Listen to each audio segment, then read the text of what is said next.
Grasslands, if they're going to remain as grasslands, have to have some kind of disturbance. In terms of getting the most diverse group of birds on your grasses, the grazing is really kind of the key way to go.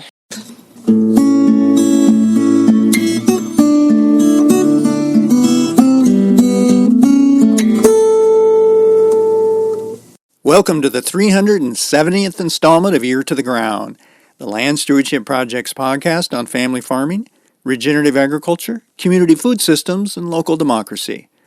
I'm Brian DeVore, editor of the Land Stewardship Letter. The first time I saw a direct connection between healthy grassland bird habitat and thriving livestock production was back in the mid-1990s, when I had the opportunity to write about the Monitoring Project, an LSP-led initiative involving a group of grazers who were farming in southeastern Minnesota. By working with wildlife biologists, soil scientists, economists, and other experts, the farmers were able to develop a set of practical indicators for gauging whether they were on the right track toward producing beef and milk in a manner that balanced ecological health with economic viability and a good quality of life. These farmers were pioneers in utilizing managed rotational grazing, a system that moves livestock through a series of paddocks in a carefully planned manner in such a way that it prevents overgrazing while spreading manure and urine on the land in a soil-friendly manner. By far, birds became the most popular sustainability indicator amongst monitoring team members.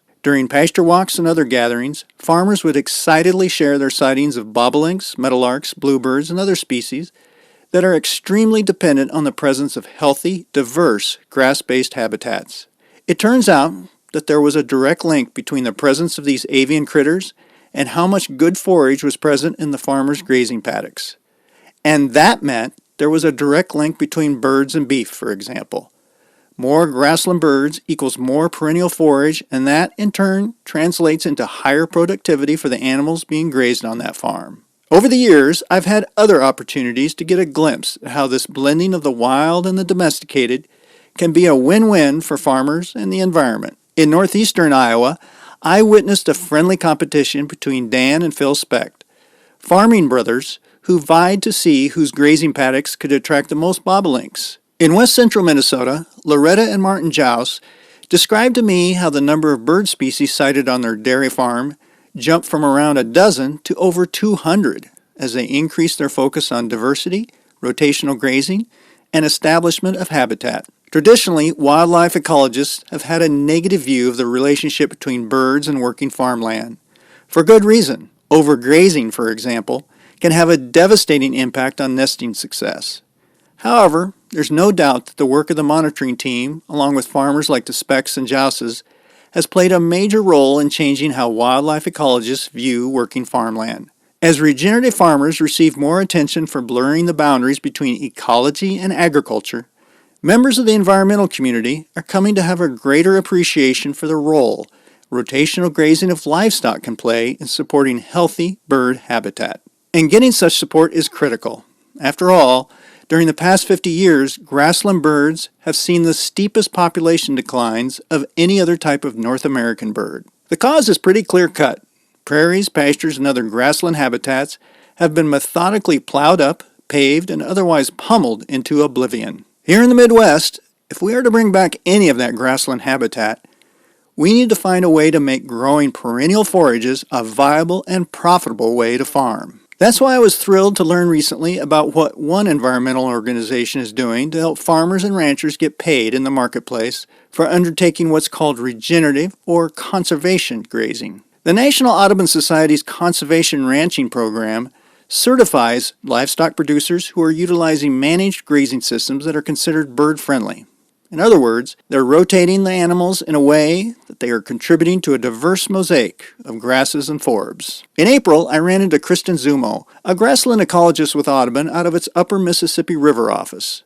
She was one of the presenters at a Wild Farm Alliance field day being held at Keewaydin Farms in southwestern Wisconsin's Driftless region. I should say that the owners of Keewaydin, Joy Miller and Rufus Hockey, are doing some impressive things themselves to create and support grassland birds, and we'll feature their story on the next episode of Ear to the Ground. In the meantime, here's my conversation with Kristen.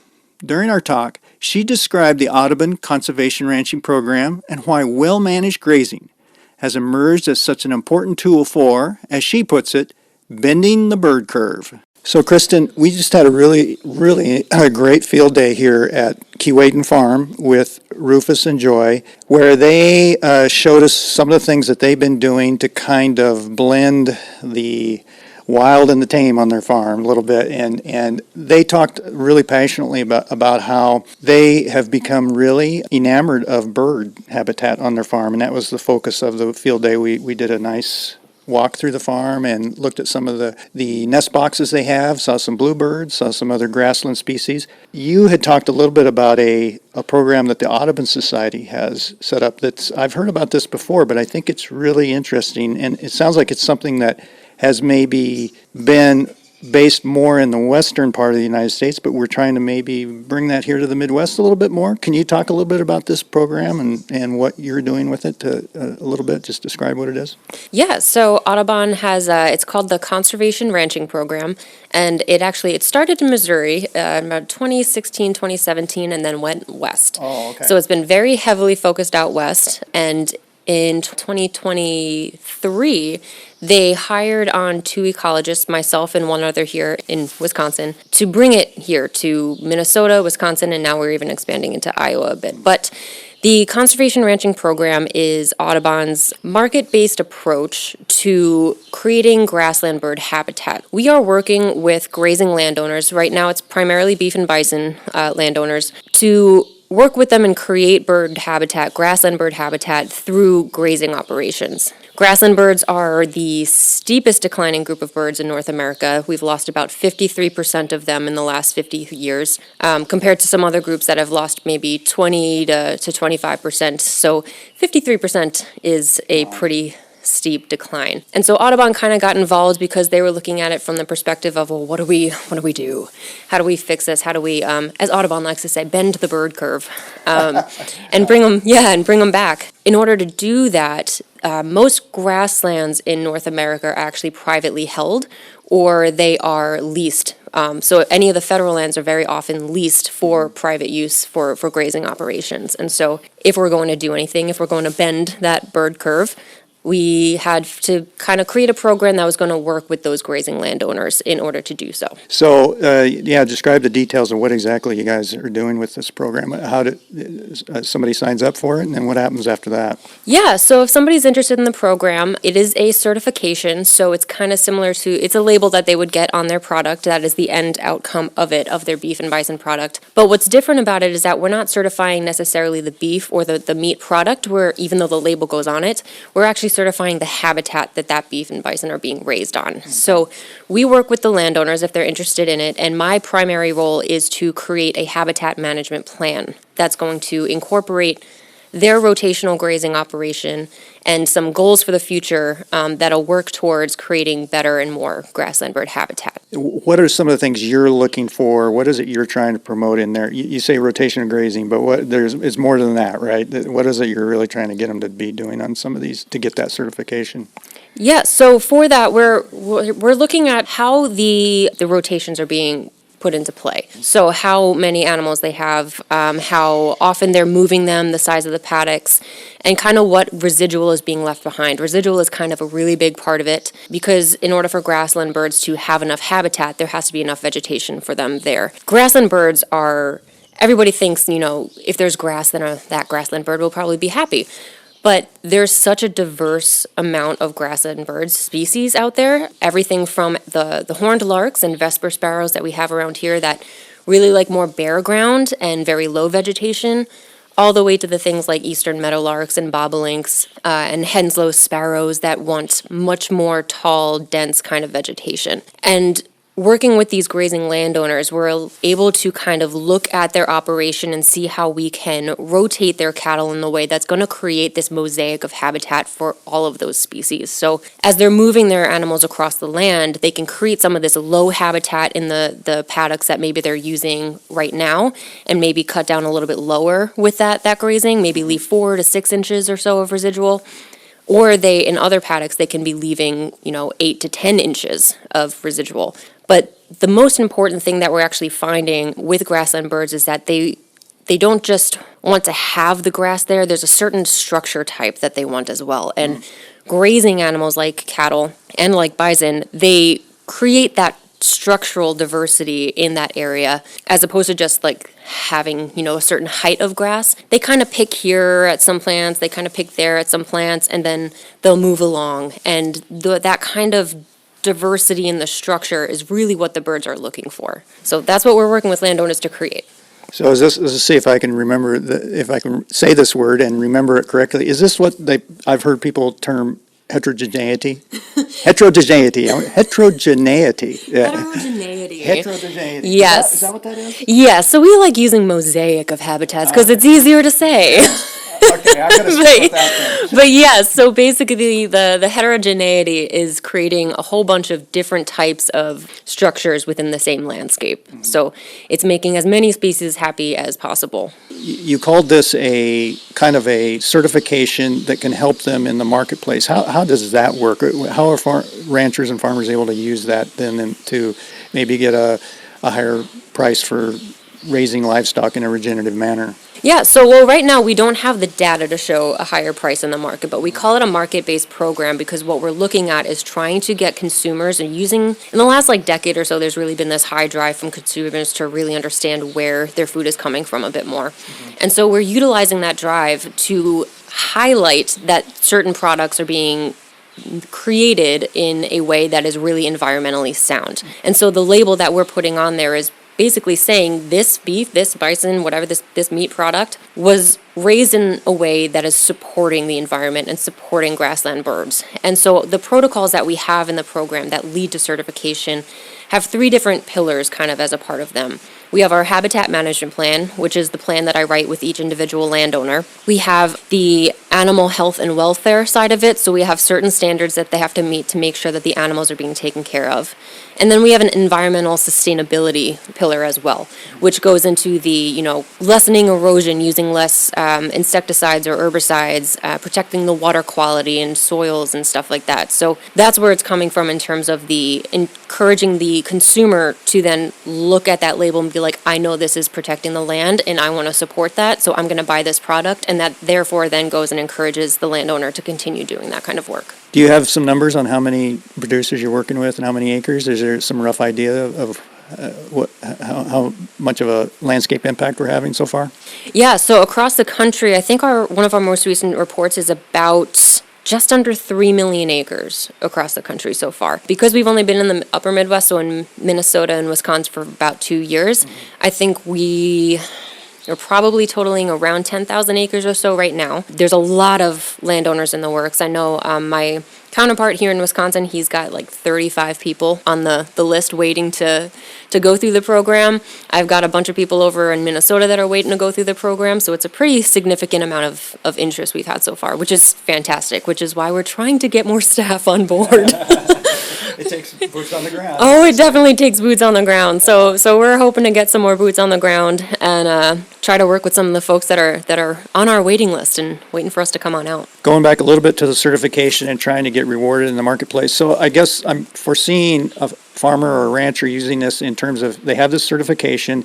Let's say they're direct marketing or they're marketing to a certain place. They can then say, okay, we're certified as this, and that's an added thing that they can put on their when they're doing their own marketing, rather than that there's a market out there that's there. You guys aren't doing the marketing for them or anything like that, right? This is them doing their own marketing and using this certification as an added incentive for folks to buy that. Yeah, it is for them to use how they see fit and will benefit them the most. But we also do have a really fantastic marketing team. So for folks that are going through the program, if they are direct marketers or if they go to a farmer's market, for instance, and have banners and stuff like that, we can provide that kind of stuff to them to highlight that. We've also our marketing team has worked with landowners in the past to help them improve their website and put a whole page on their website that details out the benefits of, the way in which they're grazing and how it benefits the environment and birds. So we have a really fantastic marketing team that basically if a landowner has a desire to use that marketing, we will help them do whatever they're looking to do. I wanted to shift gears a little bit here and talk a little bit about the idea of the Audubon Society, one of the biggest environmental groups in the country, being involved with promoting grazing. And I think that might surprise some people. As you, I think, pointed out earlier, there has not been in the past, good history there between, say, livestock producers and environmental groups. So what's going on here? Why are we seeing this kind of real active, very aggressive promotion of grazing and grass-based livestock production? Well, yeah, if you look back at the history of, how grasslands were managed historically, or not even managed, but how they remained as grasslands historically, you had basically two primary management options. You had bison, which were moving across and chewing down the grasses and keeping them as grasslands, or you had fire that came across the landscape.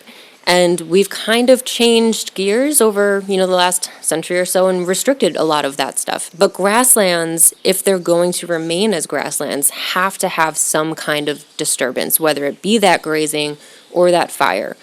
And both of them have their place. They're both very useful. Prescribed fire is starting to get a lot more push, which is really fantastic.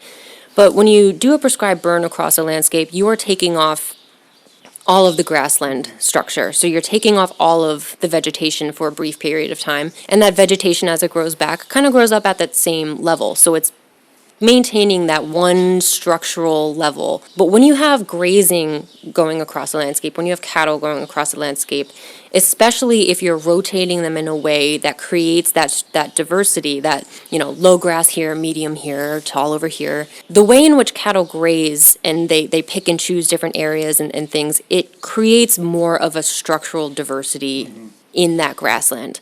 And that is a lot more appealing to a lot more diverse species of grassland birds than the single height kind of environment. That mosaic, yes, it's very, very important.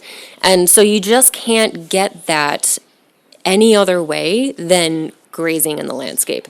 And when it's done well, and when it's done, with the eye towards that intensive, that rotational kind of grazing, you're creating that structure. And so as we support the prescribed burns, we are active. A lot of our landowners use prescribed burns, but in terms of getting the most diverse group of birds on your grasses, the grazing is really kind of the key way to go. But what strikes me about this is we're always looking for win-win situations, and not to overstate it, because that term is overused a lot. But in this case, I could see a farmer who has adapted rotational grazing and is seeing that it's increasing their productivity. They're able to get more livestock on fewer acres, and financially it's lower cost.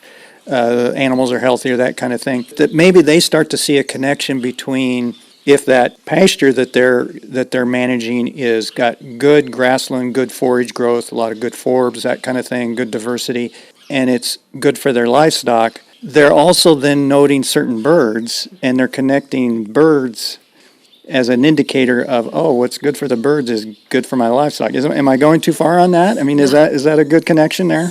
That is a good connection, and it's one of the things that we often tell people is that birds are fantastic indicators of whether or not a landscape is healthy. Birds aren't going to show up at the local or the larger landscape level if what they need is not there. And what they need is the vegetation that has those great roots that holds the soil in place and holds the water in place. And that vegetation also provides a lot of insects, which is something that they need very heavily for nesting. Pretty much the only thing they're feeding their nestlings in the first couple of weeks is insects. And you're not going to have insects if you don't have that healthier vegetation. And so they really are that indicator species or that indicator group, and it's very easy to spot them on the landscape, not just visually, but we hear them everywhere. Yeah. Everybody I know knows the sound of meadowlarks on the landscape, and if you've got meadowlarks, you've got some really good grass. A few years ago, I interviewed some farmers in northeast Iowa who were using bobolinks as an indicator because it's such a obligate species. It has to have good grass habitat. Yeah. It can't survive in trees or whatever. So when they were realizing for their beef and dairy operations that when we see bobolinks, that means we're doing something right with the grassland management here. Yeah, and honestly, I use bobolinks and some kind of anecdotal stories for myself for bobolinks quite often because I've worked with a lot of conservation organizations, some of which have really spent a lot of time managing these tracts of grasslands to try to get grassland bird species, specifically bobolinks, back on the property.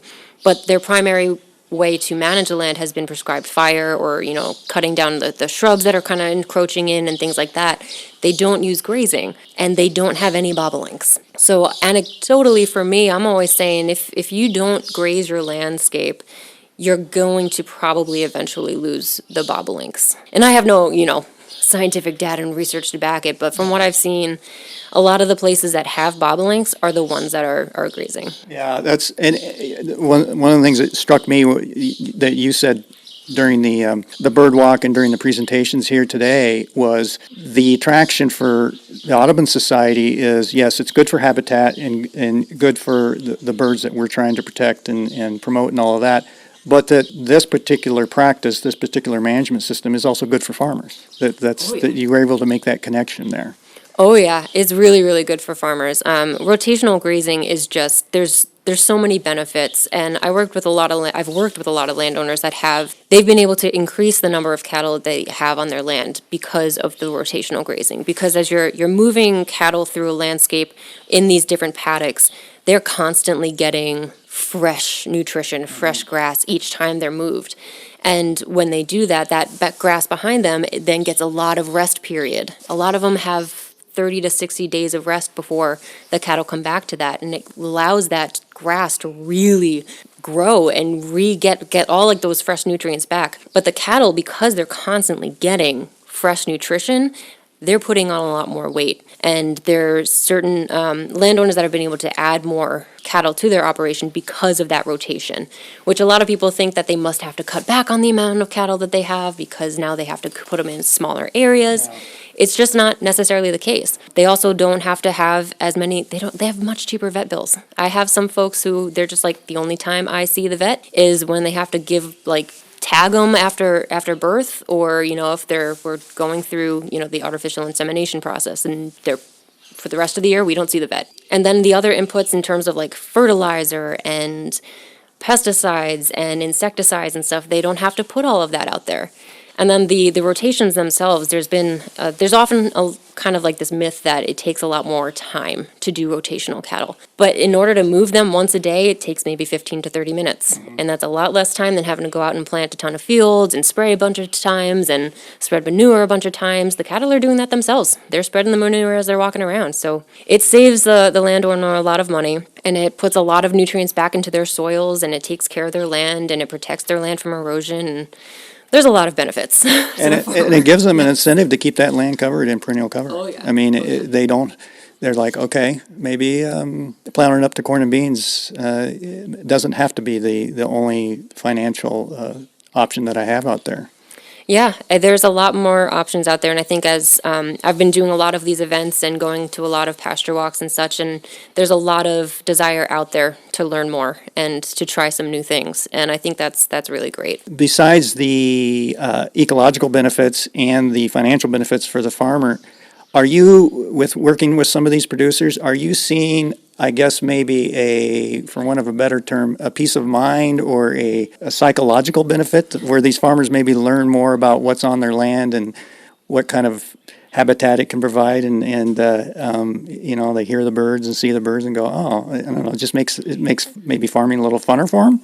Yeah, absolutely. There's a lot of the landowners that I work with, and as we're going through this certification process and certifying some of the first farms in the area, we do interviews and such with them, preparing for some press releases and such, and the things that I hear the most from a lot of them is just how much they're enjoying hearing everything and taking care of that land, and it's just the most important thing to them because, I'd have to get the quote right, but there's a quote from Aldo Leopold, of course, but it's talking about how the landscape of the farmer is really the portrait of themselves. Mm-hmm. And that's just what they see, is that reflection of their land is a reflection of them, and they want to care for it as much as they can. And I've never met a farmer who didn't want to take care of and love their land, and that's all they're trying to do.